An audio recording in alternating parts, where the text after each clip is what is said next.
सभी का स्वागत है हमारे YouTube चैनल में। तो आज हम बताने वाले हैं क्लास 9 के एक्सरसाइज 1.5 के क्वेश्चन नंबर 2 में, जो कि इसके पहले जो सारे एक्सरसाइज थे वो हम आपको बता चुके हैं, जो कि हमारे प्लेलिस्ट में है, आप जाके उसे चेक कर सकते हैं। तो चलिए दूसरा नंबर में क्या है देखते हैं। निम्नलिखित व्यंजकों में से प्रत्येक को हल करें, यानी इस क्वेश्चन का जो है हम लोगों को व्यंजक प्राप्त करना। चलिए देखते हैं। ये जो है 3 + √3 अंडर रूट में है 2 + √2, तो यानी जो ये जो 3 है, इस 3 से हम लोग ये दोनों संख्या को गुना करना पड़ेगा। उसी प्रकार अब जब हम लोग यहाँ 3 लिख लिए, तो अब क्या बचा, अब यहाँ पर बचा है +√3, यहाँ पर +√3 लिख लेंगे। उसके बाद इस संख्या से भी इस दोनों को गुना करना पड़ेगा। तो चलिए लिख लेते हैं। और आप सभी जानते हैं कि 3 जो है एक परिमेय संख्या है और √2 एक अपरिमेय संख्या है।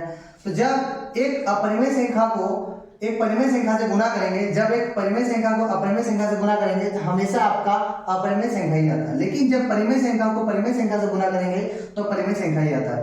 यानी 3 का टेबल अगर 2 बार पढ़ेंगे तो 6 आएगा। उसी प्रकार अभी जो हम लोगों ने आपको बताया कि जो ये परिमेय संख्या है अपरिमेय संख्या से गुना होगा तो क्या आएगा, आपका अपरिमेय आएगा। तो इस प्रकार यहाँ पर हो गया 3√2। उसी प्रकार ये भी एक अपरिमेय संख्या है, और अपरिमेय संख्या को अगर परिमेय संख्या से गुना करेंगे तो क्या आएगा, अपरिमेय संख्या ही आएगा। √3 और √3 को गुना करेंगे तो आएगा आपका √9, यानी √9 किसका स्क्वायर होता है, तो 3 का। तो यहाँ पर हम लोग 3 लिख सकते हैं।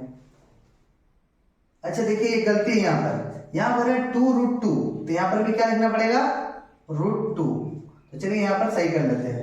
√3 और √2 को गुना करेंगे तो कितना आएगा, √6।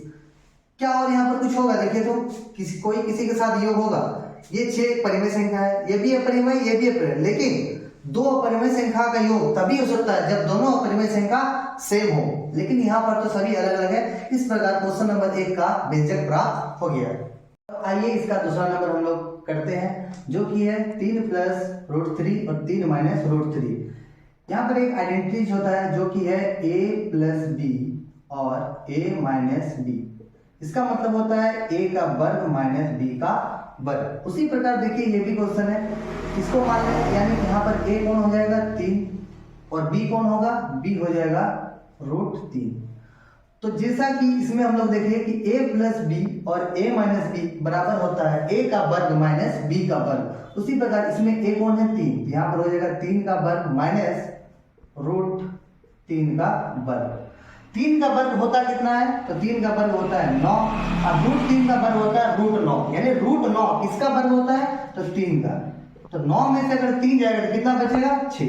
इस प्रकार हमारा दूसरा नंबर का व्यंजक जो है हमें प्राप्त हो गया। तो चलिए अब इसका तीसरा नंबर देखते हैं, जो कि है √5 + √2 का होल स्क्वायर। यानी ये भी एक आइडेंटिटी है। इसका आइडेंटिटी क्या है, a + b का होल स्क्वायर। a + b का होल स्क्वायर होता क्या है, a² + 2ab + b²। उसी प्रकार यहाँ पर a कौन है, a बराबर हो जाएगा √5 और b बराबर हो जाएगा √2। चलिए इसको इस आइडेंटिटी में हम लोग बैठाते हैं। तो यहाँ पर a का स्क्वायर, यानी a कौन है, √5, यानी √5 का स्क्वायर प्लस फॉर्मूला का 2, a की जगह पर कौन है, √5, b की जगह पर कौन है, √2। उसके बाद b का स्क्वायर, b कौन है यहाँ पर, √2, तो यहाँ पर √2 का स्क्वायर। √5 का स्क्वायर कितना होता है, √25, यानी √25 किसका वर्ग होता है, 5 का। √5 और √2 गुना होता है √10, और इसका पहले वाला 2, तो 2√10। उसी प्रकार √2 का स्क्वायर कितना होता है, √4, और √4 किसका होता है, वर्ग 2 का।